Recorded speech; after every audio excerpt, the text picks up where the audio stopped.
Let's start here with the story that is on everybody's mind, the pandemic that is changing so many aspects of our daily lives. Overnight, in the early morning hours, the U.S. House of Representatives passed a bill to provide direct relief to Americans who are suffering physically and financially from the outbreak. That bill will now move to the Senate. Also overnight, just hours ago, in fact, a travel ban went into effect, blocking foreign nationals from most European countries from entering the U.S. and requiring Americans coming from hot zones around the world to fly into select airports for screening. As we come on the air, here are the latest numbers. Globally, there are 145,000 confirmed cases with more than 5,000 deaths. Here at home, more than 2,000 cases with 49 dead. We have live team coverage from Washington, D.C. to London. First, let's go to Trevor Ault at the White House, where the president on Friday declared a national emergency. Trevor, good morning.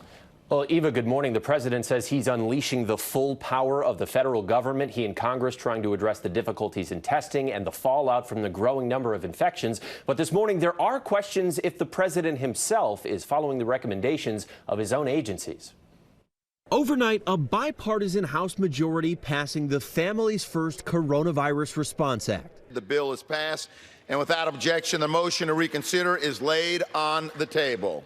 The bill providing paid sick and family leave, enhanced unemployment insurance, and bolstered food assistance programs like SNAP, while also granting free coronavirus testing for every American, whether or not they're insured. The three most important parts of this bill are testing, testing, testing. This coming hours after President Trump unveiled sweeping new plans to address the crisis. I am officially declaring a national emergency. Two very big words.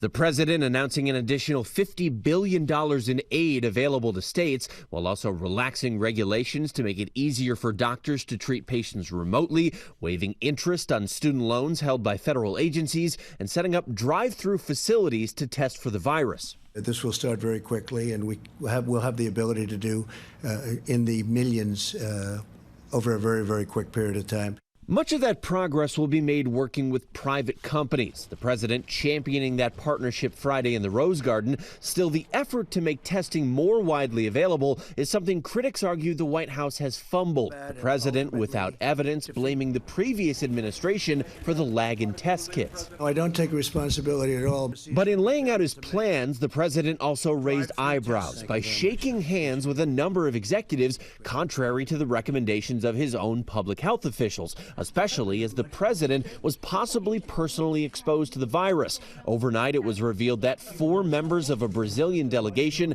that dined with Trump last weekend at Mar-a-Lago have all tested positive for COVID-19. Are you being selfish by not getting tested and potentially Well, I exposing? didn't say I wasn't going to be tested. Are you going to be? Most likely, yeah. Most When do likely. you think Not for that'll that happen? reason, but because I think I will do it anyway. Will you let us know fairly the soon. results? We're working on that. We're working out a schedule. Now, overnight, the president's personal physician released a letter saying President Trump is at low risk to contract this virus because his interactions with those Brazilian officials were limited and happened before those officials showed any symptoms. The president's doctor says there's no need for the president to quarantine, and even further, he says a COVID-19 test for the president is not currently indicated. Whit. All right, Trevor Ault at the White House for us. Thank you.